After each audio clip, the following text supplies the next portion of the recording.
Alejandro, ¿cómo andás? Bárbaro, un gusto estar acá. Muchas gracias por venir. Bueno, a Piso 40 venís mucho, pero muchas gracias por dedicarnos un ratito esta mañana. ¿Cómo empezaste a trabajar en SACEM? En el 93. Pero ¿cómo? ¿Cómo fue? ¿Cómo empecé? Sí. Y bueno, recorté un aviso en el Gallito Luis, que lo tengo guardado, el original. Lo tengo colgado en mi oficina entre dos vidrios. Lo he usado para contarle mi historia dentro de la empresa a varios jóvenes. Y bueno, hice un proceso de selección bastante largo, porque nos presentamos como 48, creo. Y bueno, me tocó entrar. ¿Y en ese momento cómo era SACEM? ¿Qué era? Bueno, SACEM, ¿qué era sabemos, pero SACEM cómo era era? una de las principales empresas constructoras de ingeniería del país. Era francesa, era la filial de un grupo francés, SPI Batignolles. Era uno de los 20 grupos de construcción más grandes del mundo. Tenía varias en América. Y bueno, y entré ahí, empecé a hacer mi carrera de ingeniero junior. Me tocó ir al interior, después me tocó trabajar en el exterior también. Hice toda la carrera, ingeniero de obra. 32 Sí, años, 32 años que estás ahí. Es impresionante porque uno ya no suele ver eso en la gente, ¿no? En los trabajadores de hoy en día suelen moverse mucho, pero también el valor de estar dentro de una empresa desde el principio, ¿cuál es para vos? Y bueno, ¿el principio tuyo? No. Primero ya no se da ni en SACEM esto, porque la rotación con los jóvenes, y esto no es un juicio de valor, sino es una realidad. La rotación se da de por sí. En mi caso, las empresas así, SACEM va a cumplir 75 años el año que viene en Uruguay. Tiene una cultura propia. Las empresas tienen una cultura, y la cultura la llevan quienes lideran la compañía y quienes la trabajan en el día a día, no solo quienes la lideran. Y bueno, yo creo que yo me sentí muy identificado con la cultura de SACEM, y después me encargué de seguir apuntalándola o transmitiéndola esa cultura, ayornándola también. ¿Cómo fue el camino para ir evolucionando? Porque vos, como decías, empezaste en un puesto muy básico y bueno, sos director ejecutivo. Sí. ¿Cómo pasa eso? Me transformé en director ejecutivo y en accionista, desde un aviso en el diario. Entonces, eso, a ver, hay que ser ambicioso en la vida. Hay que ser ambicioso, hay que ser audaz, hay que querer siempre un poquito más. No todos, y eso no es la receta para todo el mundo, ¿no? Porque hay que ir buscando la felicidad en cada etapa de la vida. Si uno vive enfermo con la ambición, enfermo por siempre lo que va a tener y nunca disfruta lo que tiene, y ahora casi por cumplir 60 ya lo miro de otra manera también, ¿no? Sí. Pero a ver, en mi caso siempre tuve claro que quería crecer en la compañía y que quería llegar hasta donde estoy hoy. Me lo planteé. ¿Siempre lo tuviste? Siempre. Y te digo más, una cosa, quien me contrató era el presidente en esa época de SACEM, el fallecido, el ingeniero Germán Villar. Muchísimos años después, él ya retirado y todo, me dijo, cuando te contraté, yo tenía 27 años, yo sabía que vos ibas a llegar a ser el número uno de SACEM. Cosa que me sorprendió, ¿no? Porque visionario, entonces. Totalmente. Para el que no conoce SACEM, aunque es bastante difícil no conocer SACEM en Uruguay, grandes proyectos de los últimos tiempos. La primera central a ciclo combinado. De la UTE, el puente de la Laguna Garzón. El Puente de las Américas. El Puente de las Américas. El Estadio Peñarol. El Estadio Peñarol. En las 3 plantas de celulosa trabajamos mucho. Monte del Plata. Bueno, los edificios donde estamos por acá. Sí, acá de este complejo hicimos 4. Y estamos haciendo el de Punta del Este ahora. Que se inaugura en breve. ¿Cómo fue ese camino? ¿Qué hacía SACEM cuando vos entraste y qué hace ahora? Porque ahora parece como una empresa tan emblemática e icónica para lo que es la obra en Uruguay, la obra no solamente pública, ¿no? Sino la obra de envergadura. Sí. SACEM siempre fue una empresa de ingeniería y construcción, siempre la componente ingeniería estuvo muy presente. Se dedicaba a obras de energía, líneas de alta tensión, centrales térmicas, las primeras, allá en la década del 50. Y bueno, SACEM, en definitiva, era una empresa que se dedicaba a determinados sectores de la ingeniería y construcción. Y lo que fuimos haciendo, yo diría, en los últimos 15 años, fue diversificar más aún. Y prácticamente hoy tenemos una empresa muy diversificada. No solo en el menú de productos, hacemos arquitectura, hacemos saneamiento, hacemos agua potable, hacemos línea de alta tensión, hacemos shoppings, hacemos edificios de habitación. La pregunta sería que no hacen a nivel construcción. Sí, yo te diría que sí, hacemos carreteras, hacemos puentes, hacemos represas. Y además trabajamos en Uruguay, en Paraguay y en Perú. Que esa fue otra de las cosas. Y otra variante importante es que nosotros decidimos abrir en paralelo a la constructora una concesionaria, lo que se llama SACEM Inversiones y Participaciones. Y ahí los mismos accionistas somos y es el mismo grupo. Ahí lo que hicimos fue empezar a actuar en el sector de las PPPs, que es una herramienta que vino en el 2011, que básicamente es una manera de financiar y operar proyectos. La primer PPP vial la hicimos nosotros, la Ruta 21-24, hicimos PPP educativas en todo el país, el ferrocarril central, exacto, la cárcel ahora que estamos construyendo en Libertad. Entonces, para todas esas contratos de flujo, creamos una empresa de inversiones y además nos metimos en la hotelería. El hotel que está enfrente del aeropuerto es nuestro, el Hampton. Lo construimos, lo desarrollamos y es nuestro. Tenemos un contrato con una empresa que opera, pero es nuestro. Entonces, en definitiva, nos fuimos diversificando. O sea, no son solo una empresa constructora. No, somos un grupo constructor grande, de una facturación de unos 400 millones de dólares año, que eso para Uruguay es un volumen grande y para América es un número grande. Hace poco me enteré que en un ranking que se hizo de las empresas constructoras de América, estamos en el número 18. Es decir, desde México hasta Tierra del Fuego, todos los países grandes, ¿no? Como Brasil. Completamente. Somos la más grande de Uruguay, estamos en el lugar 18. O sea que cuesta mantenerse, para eso se necesita mucha actividad, tenemos 3.000 personas trabajando, ¿no? Directo y más de 200 técnicos, pero bueno, es una linda empresa. Quiero volver a eso en un ratito porque quiero saber, ¿cuál es tu primer recuerdo laboral? No necesariamente en SACEM. Mi primer recuerdo laboral fue cuando yo tuve la desgracia de perder a mi padre cuando tenía 20 años, era el mayor había entrado a facultad, estaba terminando primera facultad, 19 años. Y bueno, al año siguiente me planteé salir a trabajar algo y lo que me puse a hacer me puse de apicultor con un amigo a vender miel, a criar abejas y a vender miel. ¿Pero por acá cerca de Montevideo? Sí, en una chacra ahí por el Sauce, que era el del padre de mi novia que vendía a mi señora. O sea que ya tengo muchos años con la misma también. Y bueno, vendimos miel un tiempo, ese fue mi primer recuerdo de trabajo hasta que me picaron mucho las abejas y la verdad largué. Y después empecé a trabajar como ayudante ingeniero en OCE y después un profesor de facultad, casi cuando estaba en el último año, me invitó a trabajar en una empresa que él era el gerente. Y bueno, trabajé un tiempo ahí, bueno, me recibí y después vino la historia de SACEM. Y la historia linda, si se quiere, que ese mismo gerente, hoy en día el hijo trabaja conmigo, que es ingeniero, trabaja conmigo, las vueltas de la vida, ¿no? Y en Uruguay, además, porque esas cosas no siempre pasan en otros países. En Uruguay.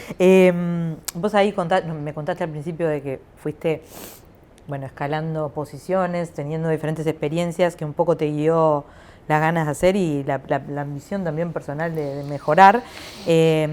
Pero a veces uno cuando mira para atrás dice, ¿hay alguna decisión que tomé o algún paso que di que en ese momento no me di cuenta, pero después terminó siendo fundamental para mi carrera? Sí, tomé varias decisiones. Uno a lo largo de la vida va tomando permanentemente decisiones y cuando se plantea un plan de carrera, o sea, una estrategia, eso no quiere decir que uno la va cambiando, ¿no? Y uno va tomando decisiones con un objetivo. Y si se mueven las variables, hay que ir ajustando la estrategia. Claro. No, yo tomé varias decisiones. La primera fue apostar a una carrera larga en una empresa que a mí me encantaba, porque era como jugar en un cuadro grande. Y yo quería entrar ahí, además, mi vínculo con Francia, yo estudié en el liceo francés, mi segundo idioma es el francés, también me acercaba a eso. Después tuve varias decisiones, cuando hubo que ir a trabajar al exterior, porque me tocó ir a trabajar a Brasil, inclusive a Argentina, dije yo voy, de entrada. O sea, prácticamente nunca dije no a nada. Cuando apareció un desafío, iba. Y bueno, fue una experiencia durísima, no fue mal. Estamos hablando del 2000, 2001. Otros países. Fue malo, pero aprendí muchísimo. Claro. Porque de las experiencias, entre comillas, fracasos, vamos a decirlo así, uno aprende muchísimo. Ahí a veces se aprende más que de los muchísimo, triunfos, ¿no? Claro, y muchísimos años después volví a la carga con Internacional, ya yo desde otra posición. Y fui yo que empujé para ir a Paraguay, y ahí estamos instalados, y a Perú, que hoy en día nos va muy bien en Perú.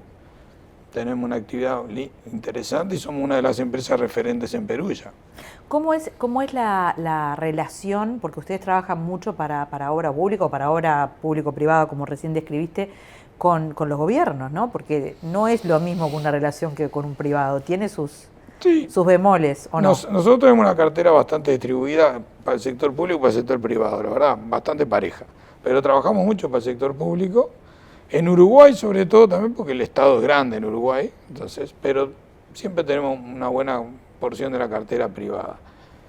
En los distintos países el Estado es distinto, ¿no? Uruguay es un país a la europea, vamos a entender así, con las cosas buenas y malas que tiene eso, una burocracia.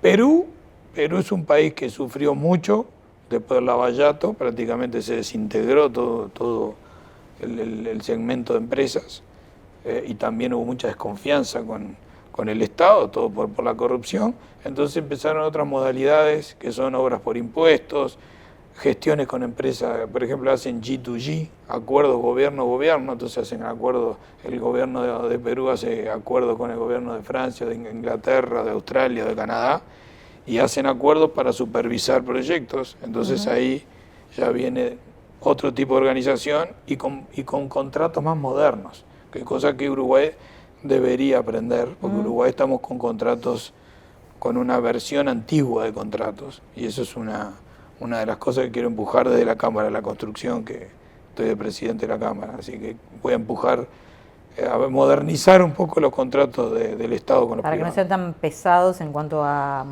Para que la distribución de riesgos sea más eficiente, para que sea más rápido desde que uno larga la idea hasta que uno empieza a construir, porque si no se demora mucho, hay muchos costos hundidos de no ejecutar los proyectos. Eso es algo que en Uruguay nos acostumbramos a no valorar. Hay costos hundidos de no tener las infraestructuras. O sea, se está pagando por no tener un puerto, no tener un puente, no tener un ferrocarril, no tener una carretera. No tenerlo, hay un costo hundido. Claro, no se calcula, pero el costo hay un costo hundido. Entonces, una vez que uno tomó la decisión, lo más rápido que puede hacer para comenzarla y terminarla en buenas condiciones, achica ese costo hundido. En algún momento de crisis, no digo de crisis, mega crisis como las que describiste, pero en las que a veces aparecen, ¿no? En cualquier proyecto, ¿cómo reaccionás vos? ¿Cómo reaccionás y cómo también has aprendido a evolucionar en esa reacción? Porque al principio era puro estrés, supongo. Sí, cada persona tiene sus características propias, ¿no? Yo soy muy temperamental y muy pasional. Es un sello, lo tengo así. Soy calentón.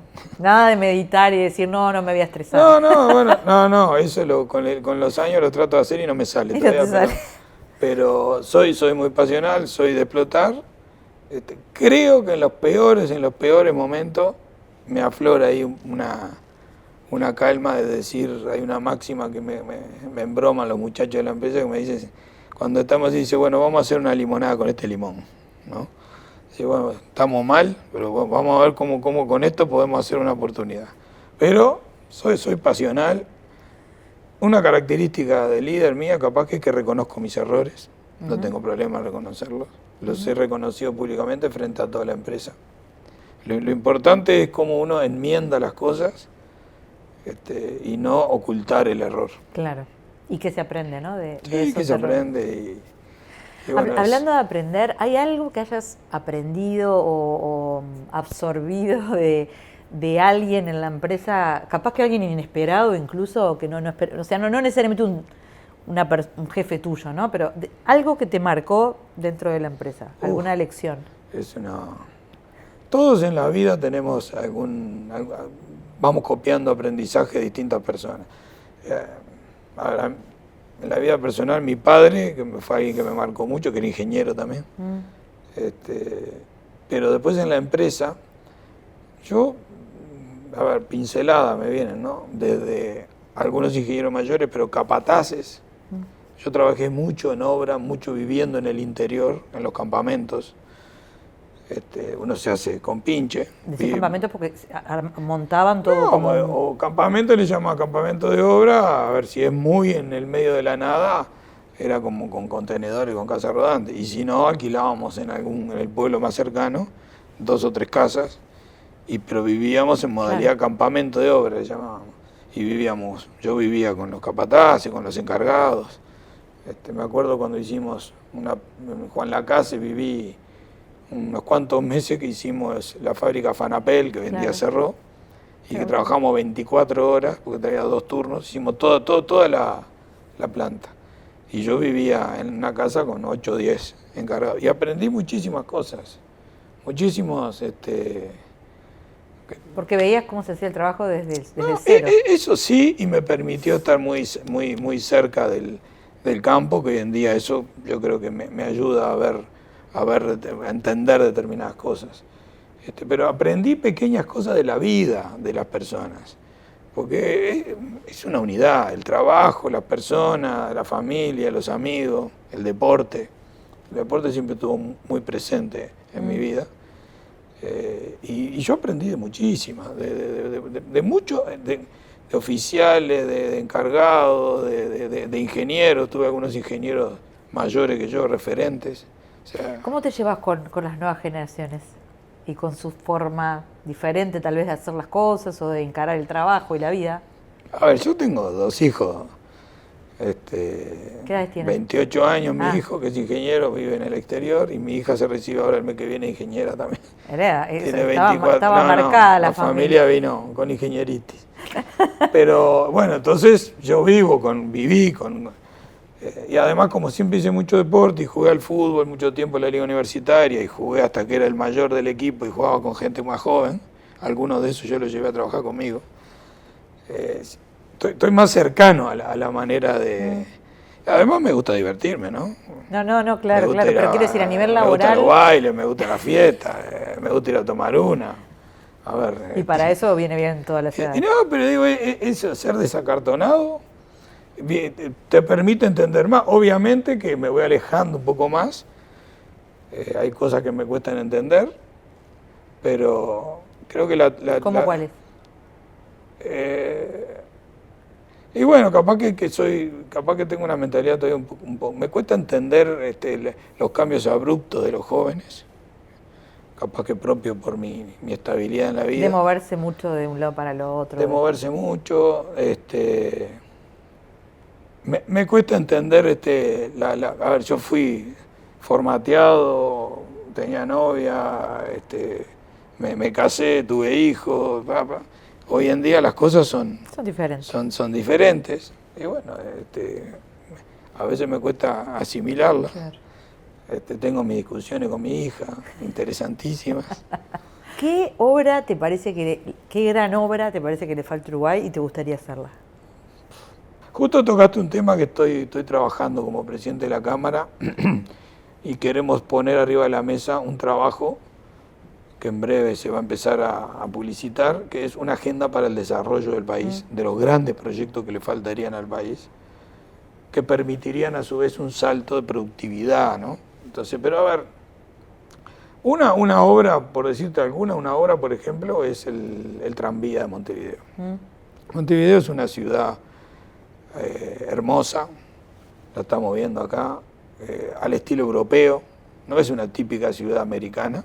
No. Necesita un sistema de transporte moderno, ecológico, que atraiga al público, que atraiga a los jóvenes, que invite a la gente a dejar el auto y a subirse a un sistema nuevo. Yo creo que le haría sería un salto impresionante de calidad de vida para Montevideo, como fue la Rambla hace 80, 100 años, cuando empezaron a hacer la Rambla, que no existía. La segunda Rambla es el tranvía, y además es tranvía, no es seguir con los buses y seguir, es instalar de nuevo el tranvía que ya existió. ¿Qué debería pasar para vos por dónde? ¿Por dónde está? Hay tres ejes cantados en Montevideo, eso se sabe. Es el eje este-oeste, que es para Avenida Italia, pero que nuclea lo que es la Rambla, Rivera y Avenida Italia, ese flujo pendular, hay 120.000 coches que entran y salen. Después está el de 8 de octubre, que hay mucha gente que ya usa el transporte colectivo ahí. El problema que para mí el mejor es Avenida Italia, porque hay gente que usa más el auto en Avenida Italia, y hay que ir a captar al que usa el auto. Claro, para evitar las concentraciones. Y después norte-sur tenés el ferrocarril central, que la vía está apta para tener un tren suburbano. Entonces tú tenés 3 ejes así, y después probablemente algún ramal que pase por esta zona, Parque de los Aliados, Pocitos, esta zona del World Trade Center, y ahí tú ya armaste con esas, ya vertebraste ahí un nuevo sistema de movilidad. ¿Y qué chance le ves? Porque se viene conversando desde hace mucho tiempo. Esto se viene conversando hace mucho tiempo. Yo creo que ahora empieza a haber como una masa crítica de que algo hay que hacer, inclusive está en los anuncios del nuevo gobierno. Lo que no hay que equivocarse y que no hay que errarle en la elección. Ya hubo errores acá, como el Garzón, por ejemplo, y no podemos cometer errores. Entonces hay que pegarle. No hay que inventar nada. El tranvía existe en 400 ciudades del tamaño de Montevideo en Europa funcionando. No inventemos. Copiemos bien, pero no inventemos. Esa es una. Un puerto de agua profunda. Yo creo que Uruguay necesita otro puerto en algún momento. Hay que dar esa discusión a fondo. Hay que mirarlo bien a fondo. ¿Por qué no un puente Colonia-Buenos Aires? ¿Por qué no? Desde la época de Valle que no escuchaba sobre el puente, lo cual me parece interesante volver a conversarlo. Es algo muy delicado porque es de un impacto tan grande para nosotros, para los uruguayos, ni que hablar para los que viven en Colonia, que hay que sopesar todo. Pero el puente Colonia-Buenos Aires sería, nos daría, si se quiere, el volumen de gente que no tenemos. Uruguay tiene un problema que ya sabemos que no tenemos gente, nos falta gente, le falta un par de millones de personas le faltan en este país, 1,5 millones. Ponele.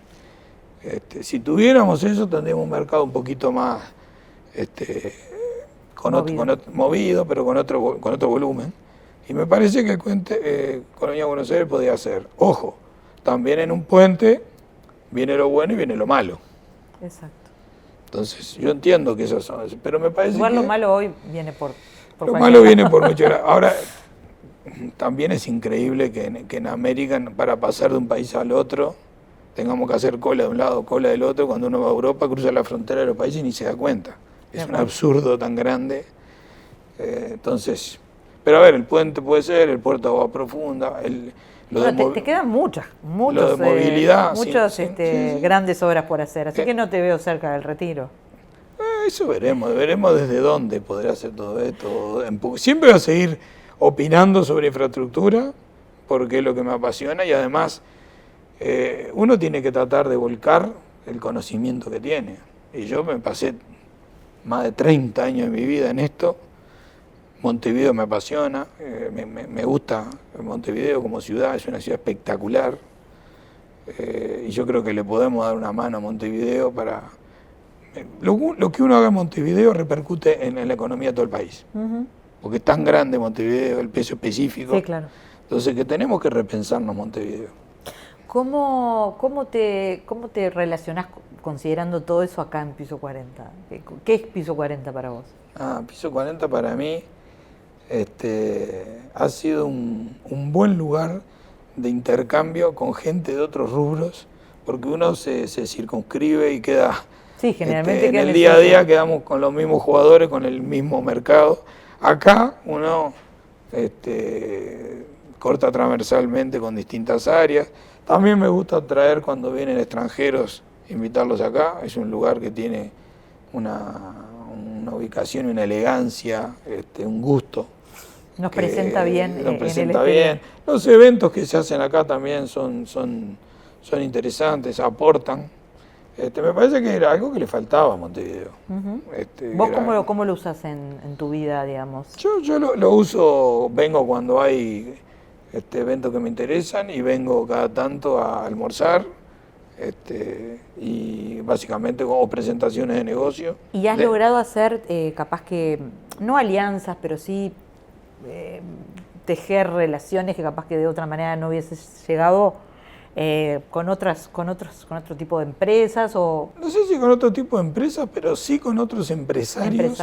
Que lo que me han dado es un ángulo distinto de ver las cosas. He conocido a algunos, ya tenía amigos que formaban parte de aquí, así que me ha enriquecido, no tanto para hacer un negocio de corto plazo, sino enriquecido desde el punto de vista de tener otras visiones. Bueno, Alejandro, tendremos para hablar en los próximos años, a ver cómo viene esa agenda del desarrollo, ¿no? Todavía estamos buscando el claim ahí, pero y va a ser la agenda de infraestructura para el desarrollo, algo así. Bueno, seguramente conversaremos contigo para ver cómo vienen algunas de esas obras que estás soñando ahora, como soñaste otras que ahora ya son realidad. Muchas gracias por este tiempo. No, muchas gracias a ti. Gracias.